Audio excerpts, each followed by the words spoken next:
Assalamualaikum warahmatullahi wabarakatuh.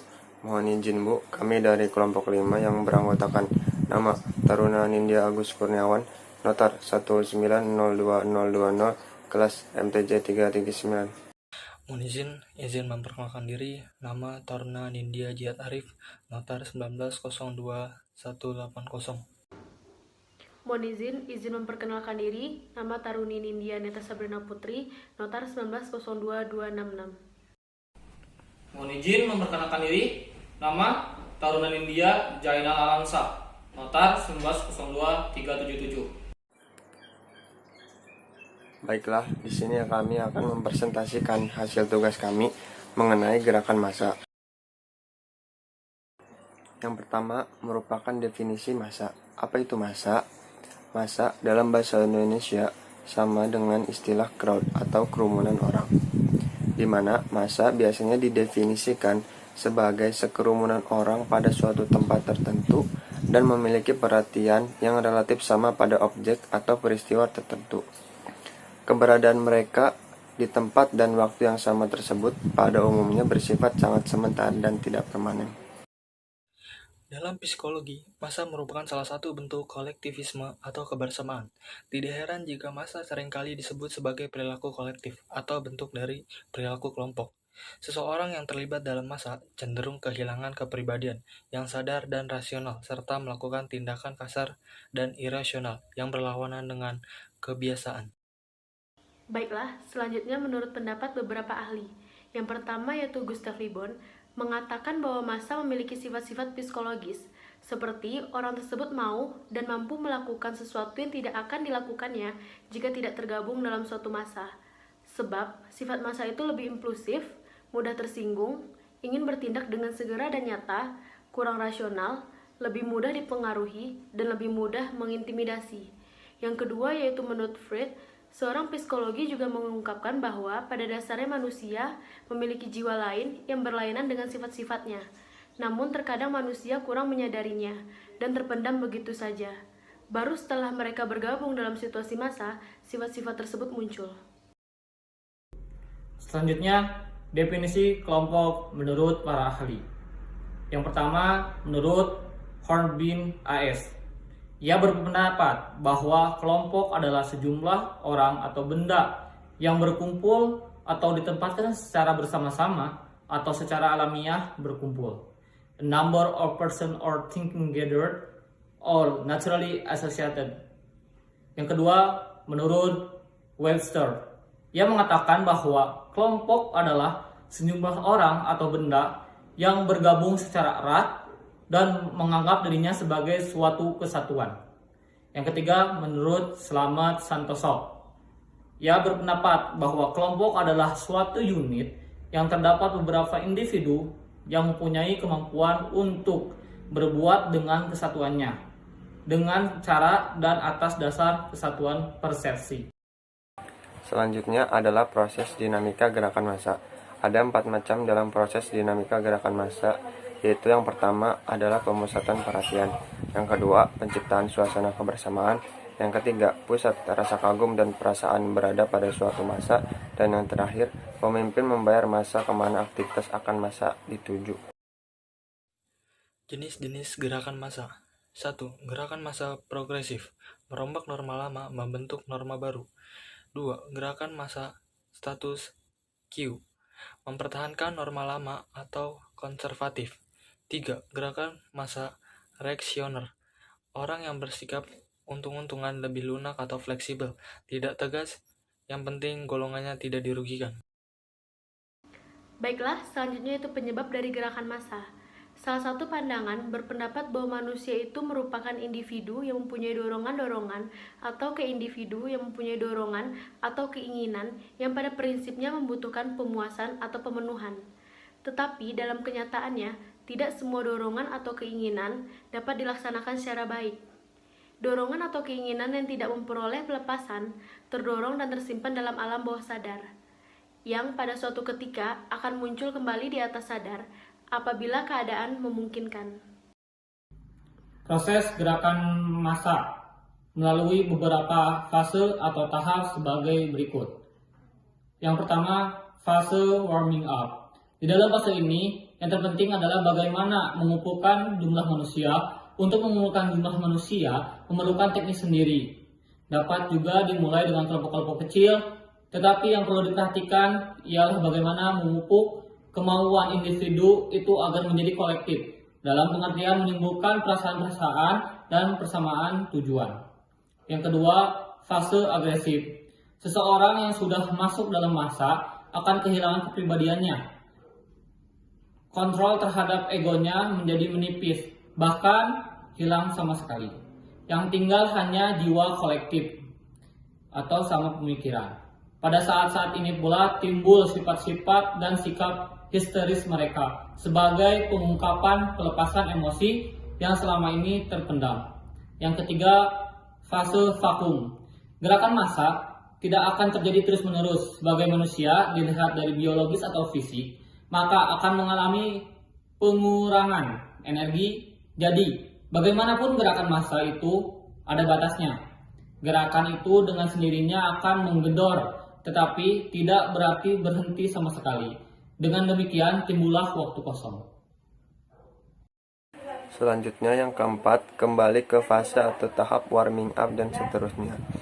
Dari ketiga uraian didapatlah bahwa orang hidup dalam waktu yang penuh dengan kekhawatiran, kecemasan, perasaan tidak puas dirampas dengan kemauan sendiri. Bila mereka kesunyian kemudian mengalami kekosongan jiwa, maka mereka akan lebih mudah disugesti dan menjadi kehilangan akal sehatnya. Kemudian dicarilah orang-orang yang dapat memberikan rasa aman dan tempat untuk melepaskan rasa ketidakpuasan tadi. Nah, aspek kelakuan kelompok yang merupakan bentuk tindakan kolektif yang biasanya menyebabkan hilangnya kesadaran diri. Oleh sebab itu, tidaklah heran jika setiap tindakan mereka dikategorikan sebagai sesuatu yang tidak dapat diterima akalnya.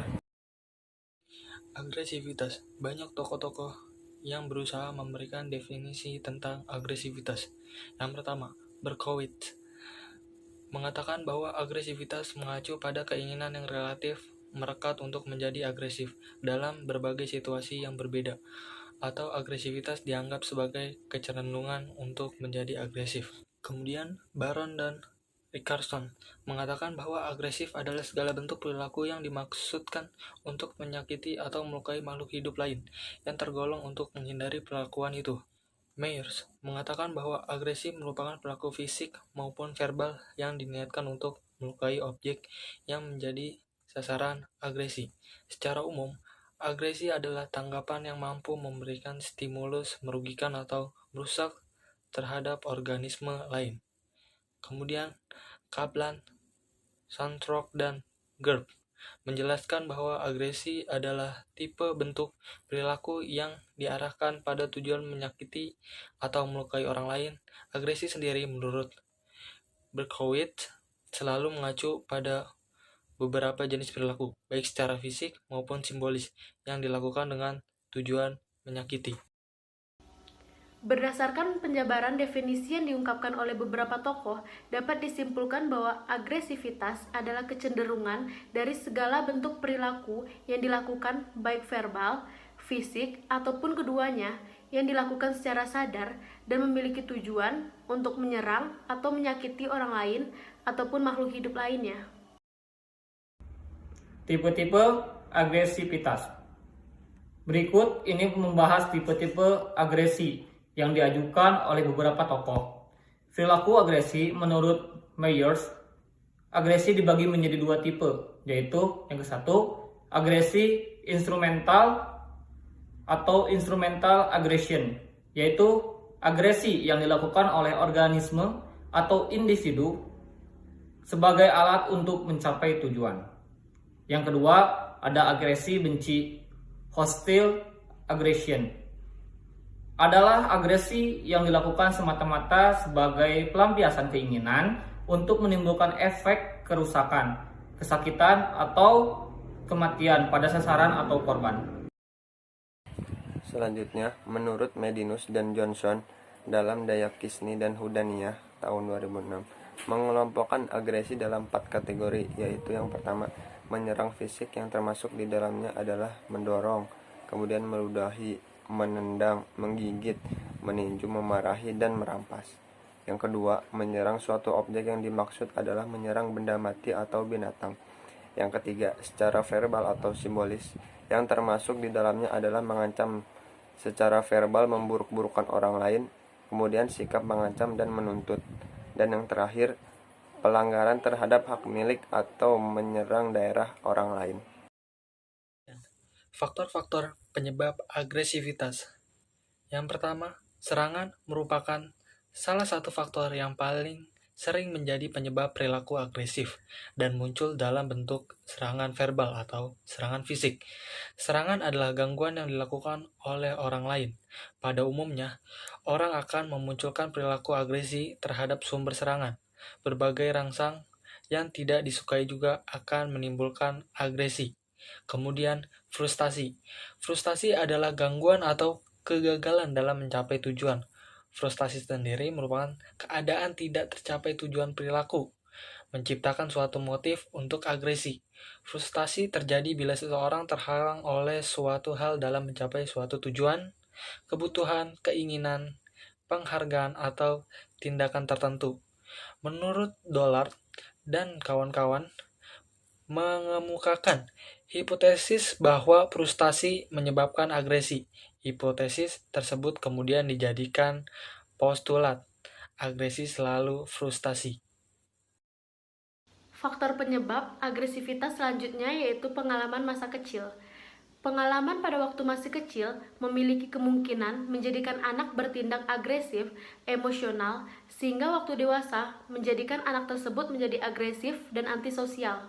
Dan selanjutnya yaitu pengaruh dari teman. Teman merupakan salah satu agen sosialisasi yang dijumpai anak-anak dalam kehidupan, dari waktu kecil hingga mereka dewasa. Teman ini mengajari cara bertindak dalam situasi tertentu, dengan berperan sebagai model, dan dengan memberikan suatu penerimaan atau dukungan apabila mereka bertindak dengan cara yang mereka anggap itu pas. Aspek-aspek agresivitas. Yang pertama, agresi fisik. Agresi fisik ialah bentuk perilaku agresif yang dilakukan dengan menyerang secara fisik dengan tujuan untuk melukai atau membahayakan seseorang. Perilaku agresif ini ditandai dengan terjadinya kontak fisik antara agresor dengan korbannya. Yang kedua, ada agresi verbal. Agresi verbal ialah agresivitas dengan kata-kata. Agresi verbal dapat berupa umpatan, sindiran, fitnah, dan sarkasme. Yang ketiga, ada kemarahan. Kemarahan ialah suatu bentuk indirect aggression atau agresi tidak langsung berupa perasaan benci kepada orang lain maupun suatu hal atau karena seseorang tidak dapat mencapai tujuannya. Yang keempat, permusuhan. Permusuhan merupakan komponen kognitif dalam agresivitas yang terdiri atas perasaan ingin menyakiti dan ketidakadilan. Baiklah, sekian presentasi dari kelompok kami. Kurang dan lebihnya mohon maaf. Bila ada salah kata ataupun penyampaian yang kurang jelas, mohon maaf yang sebesar-besarnya. Wassalamualaikum warahmatullahi wabarakatuh.